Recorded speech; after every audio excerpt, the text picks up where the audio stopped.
So, your uncle, what's wrong with him? He's possessed.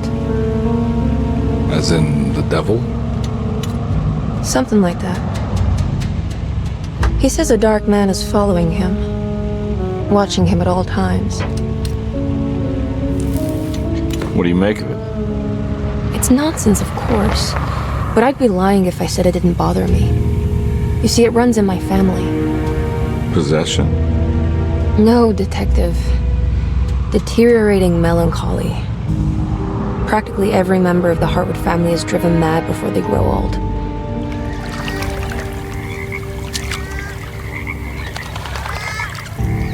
But Jeremy didn't kill himself. Is that why he's at your setup? Despite being convinced that he is truly possessed, he decided to put his last chips on Dr. Gray and his psychoanalysis, figuring he might stumble upon some cure.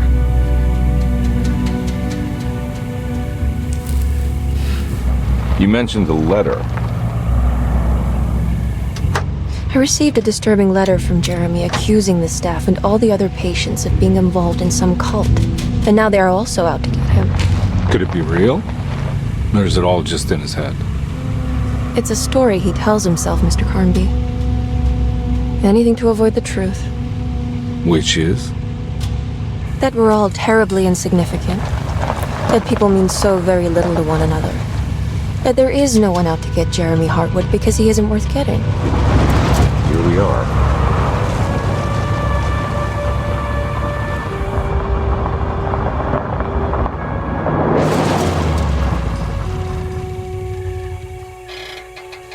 My uncle's not well, Mr. Carnby.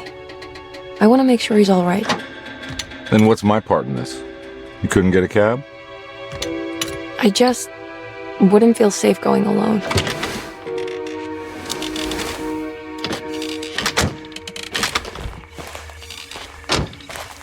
Did you bring a gun? Yeah. You think it'll actually come to that? No. But you might need to wave it around depending on how agreeable the staff will be. What exactly are we gonna do when we find Jeremy? I don't know. Let's just find him first.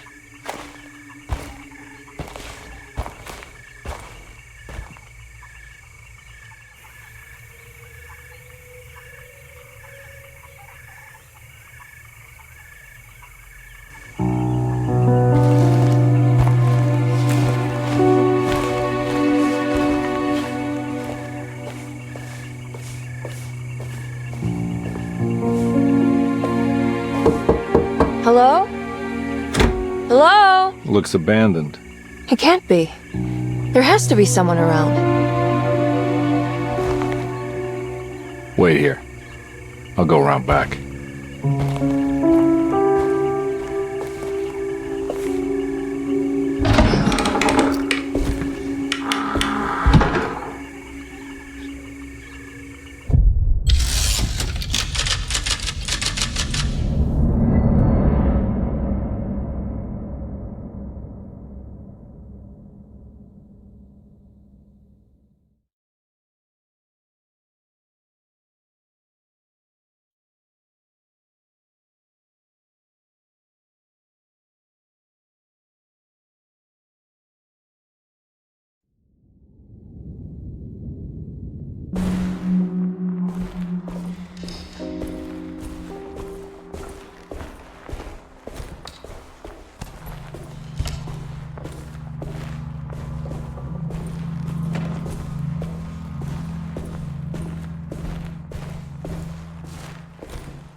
It's too dark in here. I can't see anything.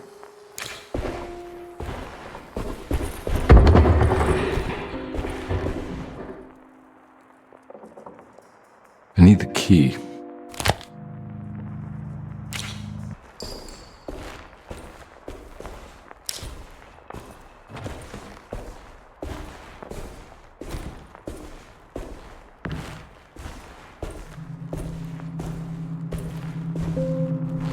Now what do we got here?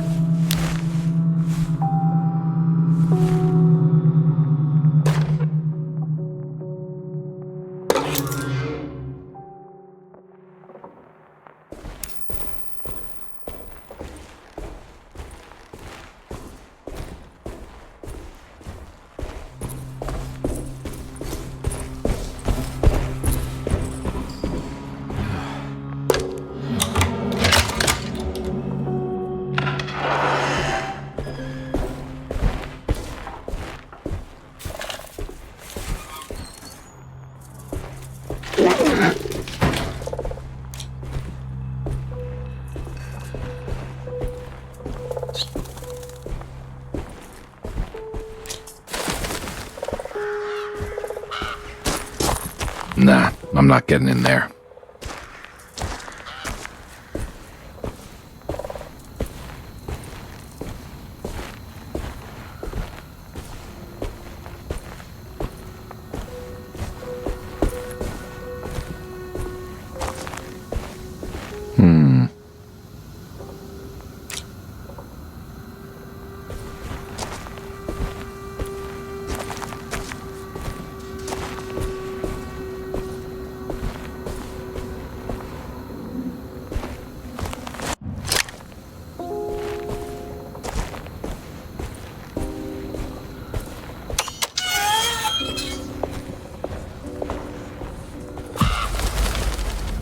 Whoa. That's one big tree to fit inside a conservatory.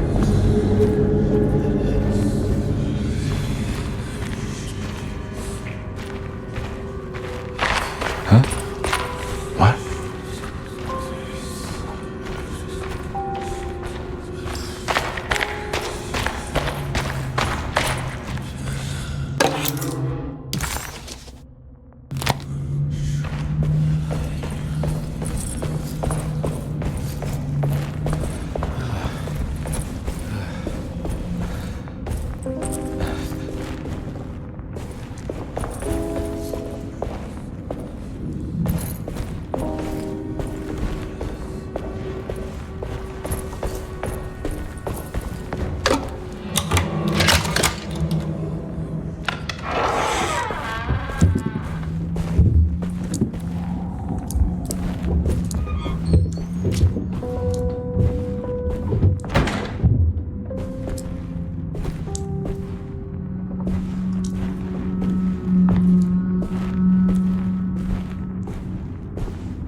Every day your silence weighs a little heavier. It's been a difficult year for everyone, and many have lost all hope. I read in the papers about people suffering. Pictures of dust-covered landscapes without a drop of water. I wish I knew if you were still tending the earth or if you had turned your back against us. I have started to look for help elsewhere. I pray you will tell me if I am going down a path that you find disagreeable. With help from Baptiste and Charlotte, I found comfort in the practice of the voodoo. I have long been skeptical of that Caribbean cult, but it's been of good use to me. It seems all harmless in my book. I say some words dreamt up by the Creoles, and I carry around a small pocket of gris-gris. Nothing of this is mentioned in the Bible, of course, but the French quarter priestess tells me it's all connected. She says the Christian God is just one more perspective on the creator of things. That's what I like to think, but the other way around, that the spirits of her faith are just aspects of you, our Heavenly Father. I am so grateful for the words you gave Mr. Hartwood. We will sing your praises at St. John's Eve. The world will be blessed soon again. Only the sacrifices of the Old Testament compare to your demands. Let it be the truth. A mother of earth, wood, and dirt. A mother of 1,000 young. Sacred sand, $1. Black cat,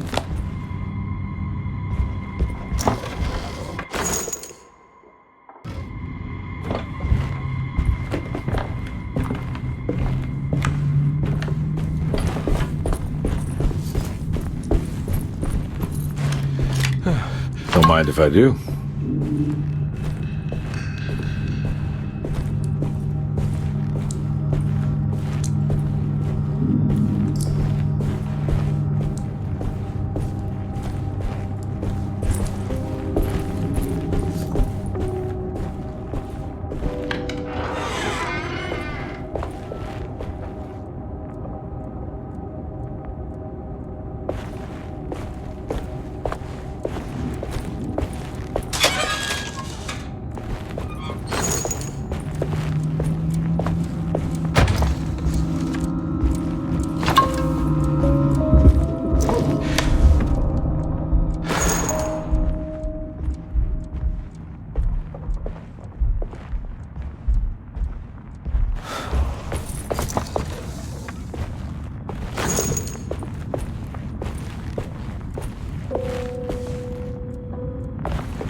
Huh.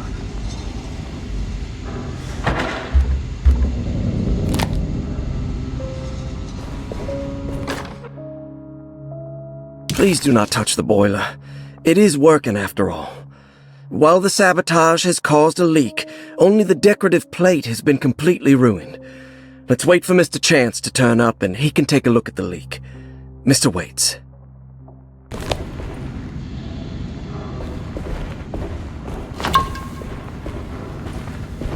That doesn't look safe. There's something missing.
Nice.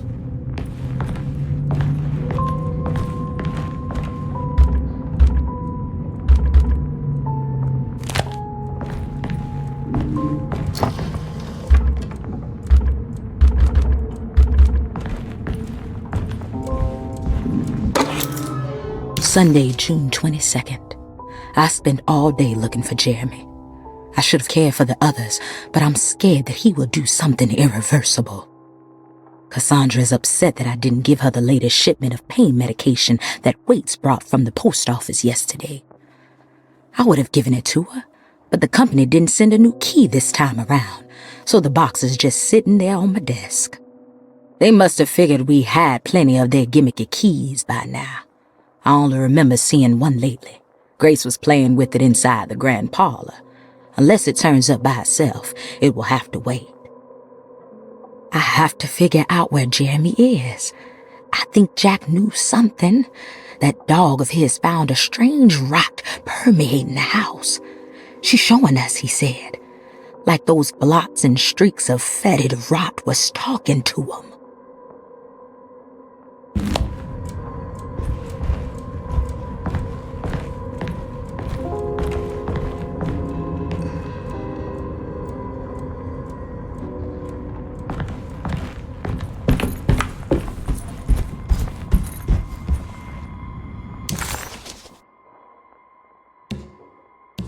Desetto, the old plantation building, was ready to fall, but kept alive by some starry-eyed carpetbagger called Dr. Gray.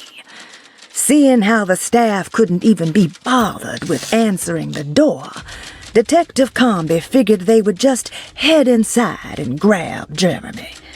He just needed to open the front door for Emily first, so she could talk to her uncle.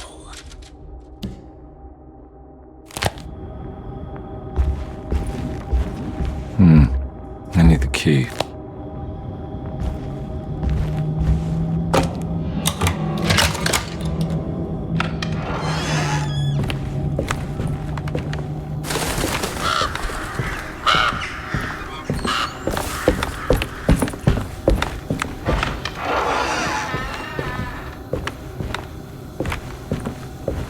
Oh.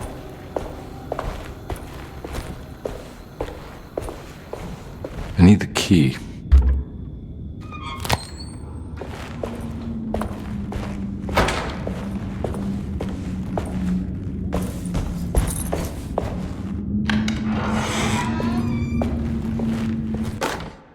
The Great Depression. President Hoover raises tariffs on over 20,000 imported goods in an act to protect American labor.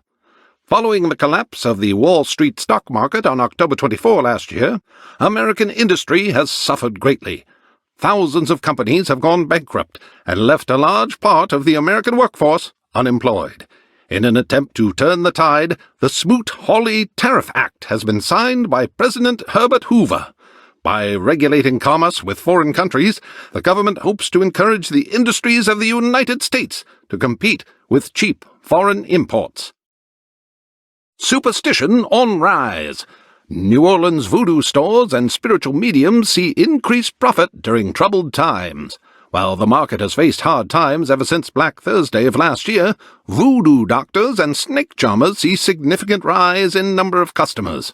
With the coming Eve of St. John on the 23rd, the police expect increased cult activity around Bayou St. John, the southern shore of Lake Pontchartrain. Voodoo rituals in that area on the Eve of St. John have a long tradition reaching back to the first snake worshippers brought as slaves from West Africa. During the 19th century, its practice was popularized by the legendary Marie Laveau and has since been embraced by many of the Creoles and the surviving aristocracy of the French Quarter. Author seeks asylum. Rumors regarding author Cassandra Beauregard making Derceto her home verified. Derceto Hospital is an old plantation building on the eastern shores of Lake Pontchartrain. While often considered an asylum for the insane, residing Dr. Elmore Lee Gray prefers to think of it as a convalescent home, a place where you can go to rest. The patient list is kept secret, but thought to include many of the black sheep of wealthy families, because at Derceto, treatment does not come for free. Local author Cassandra Beauregard has now been confirmed by her own admission. She's been lauded as a powerful Creole voice and written many successful books. Lately it was reported from Hollywood that she has finished a moving picture manuscript titled Slaughter Gulch. That film is set to hit the theaters next year.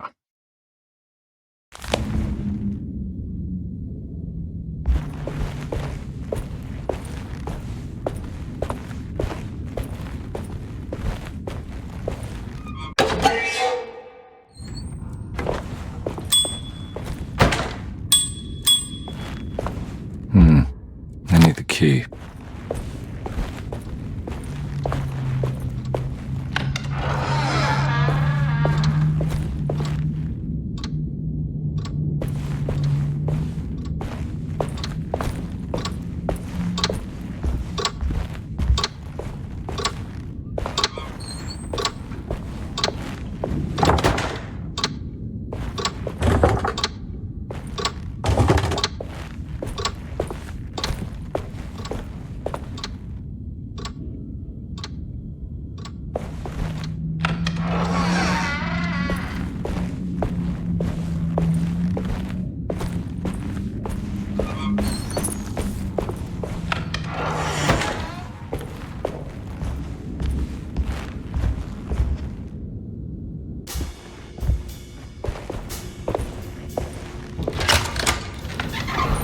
Thanks.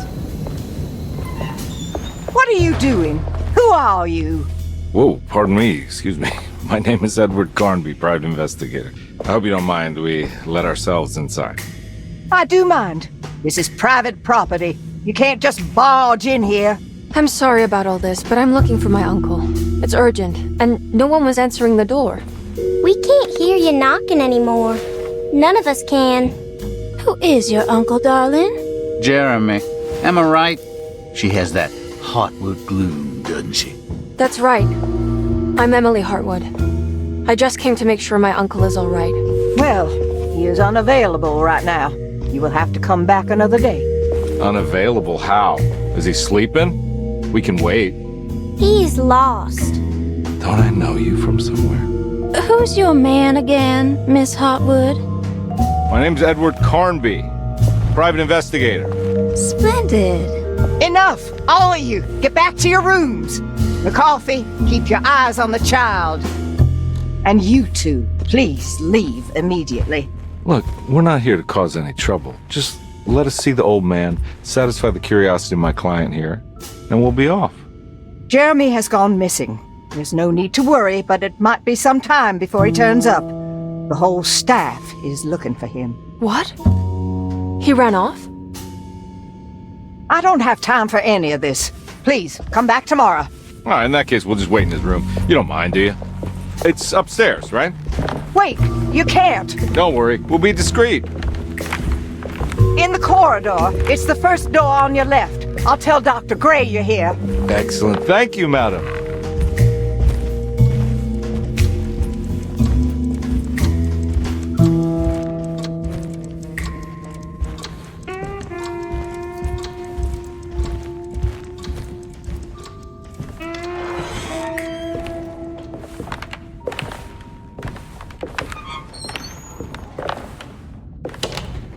All right, here we are. Let's look around. See if we can dig up any clues.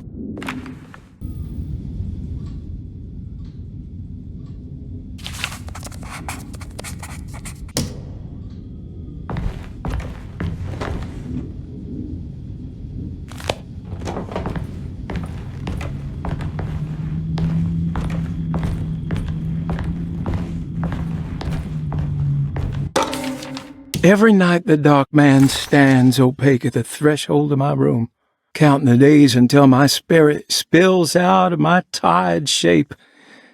Only his pallid mask shelters my remaining sanity. Staring directly into the face of that demonic sultan would surely sunder time itself. Would he have looked the same to my father as he struggled for his life?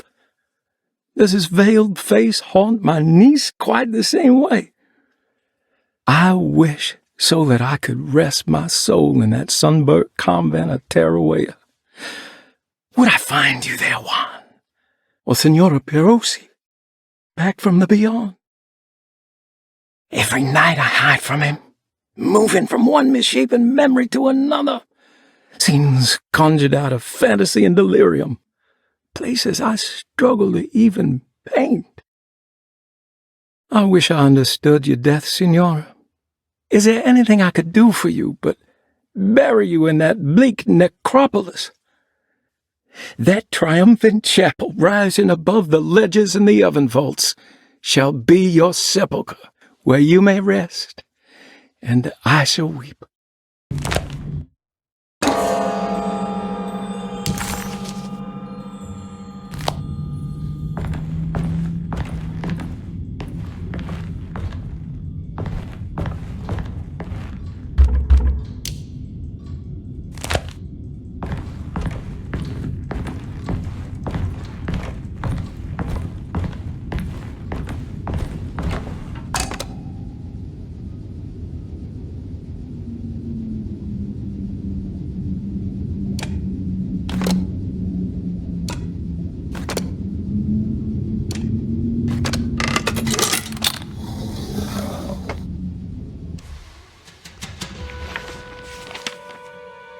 Hey, you know anything about this? Looks like some sort of talisman. No, I don't. Oh, help me out here, will you?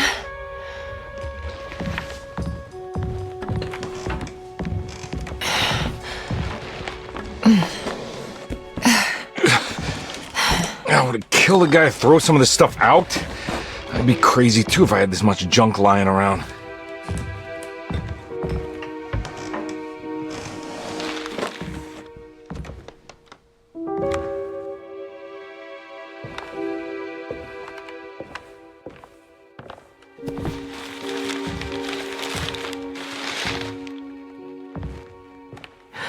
Oh, wow. That's striking. I want to save this one.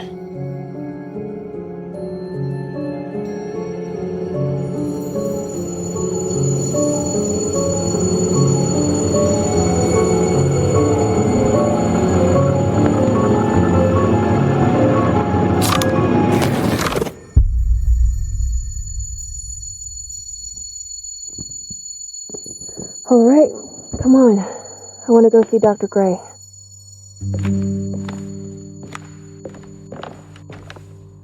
Come on, let's go. Yeah, I'm coming.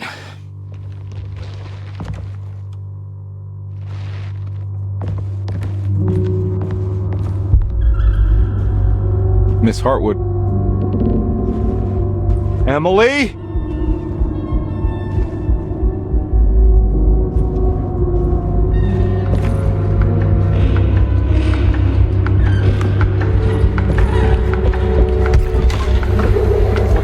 Going on? Where am I?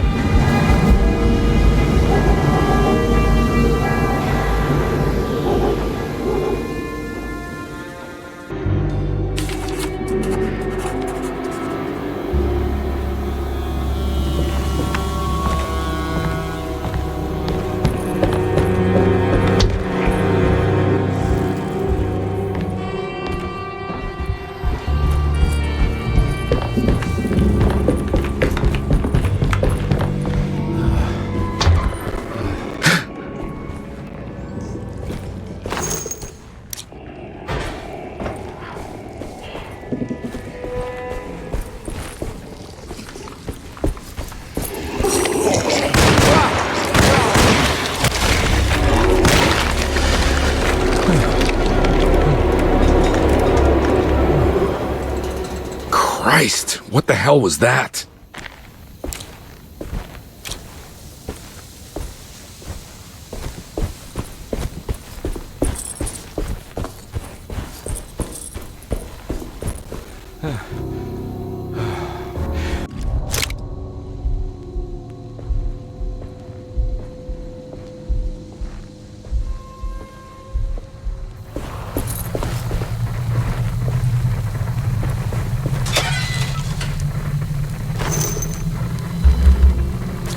Can't go that way.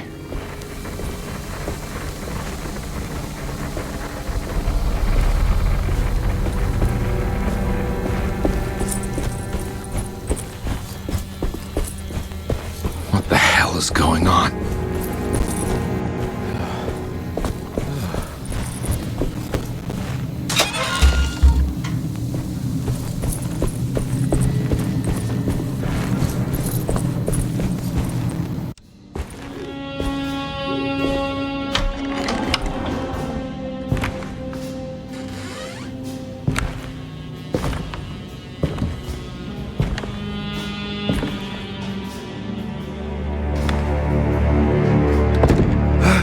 Let them get inside, carnby. They're not the good kind. Are you... Is this your store? There are no owners here. We both strangers in Jeremy's story. Jeremy did this. How? The pact with the dog man. Jeremy warned us, but we didn't think much of it. I'm Detective Edward Carnby. I was hired by Jeremy's niece to find him. Oh, yeah? How much she paying you? $150. She's sure getting her money's worth tonight. Are you a thinking man, carnby? No, not if I can help it. You know, I think Jeremy's hiding in a way we can't find him. He has this juju necklace that guides him. The talisman? That's right. It's some magic charm he got from Miss Jackson down the street. The voodoo priestess? You know surprising things, carnby. Yeah, the Mama Loa. Here, take the key. I locked the gate to save her place from all the ghouls and goblins getting inside. Maybe if you go there, you can find some clues to show you the way. Thanks. I'll have a look.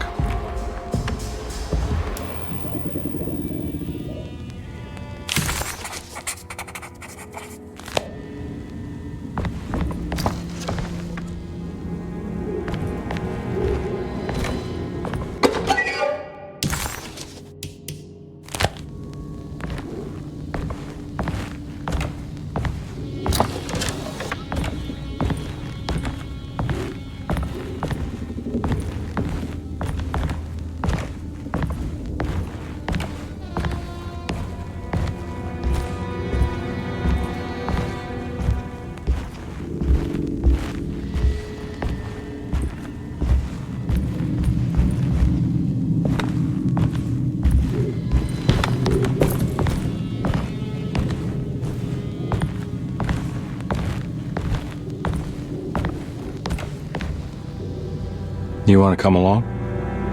Nah, I'm gonna stay here for a while.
Okay.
I can't go that way.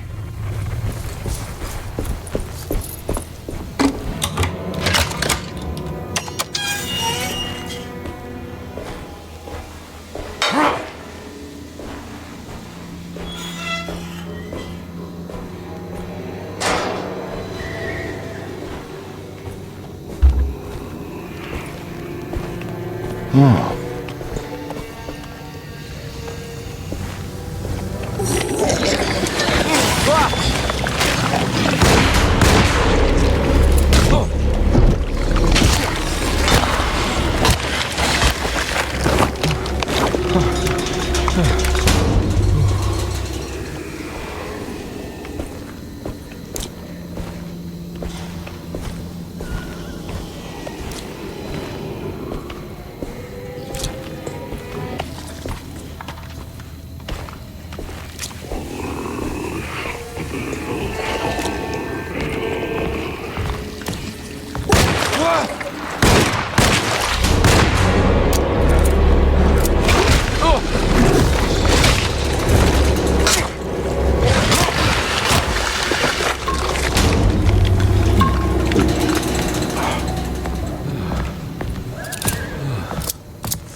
My weapon broke.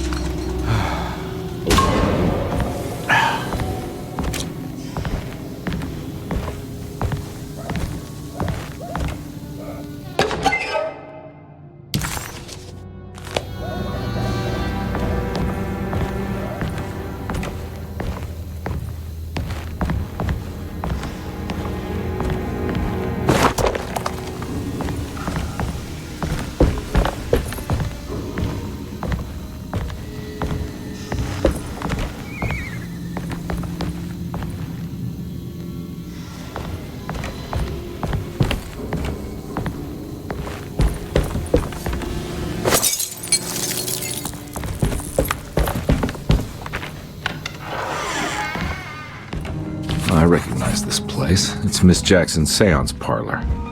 Let's see if she's got any information on Jeremy's talisman.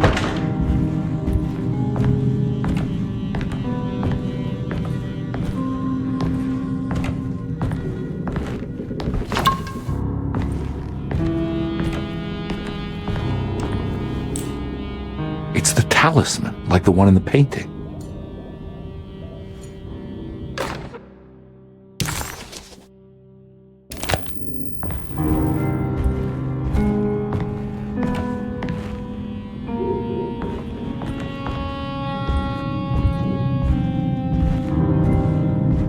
I think it's meant for the talisman.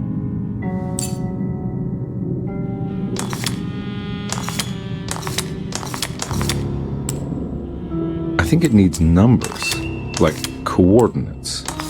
Maybe there's something in Jeremy's notes.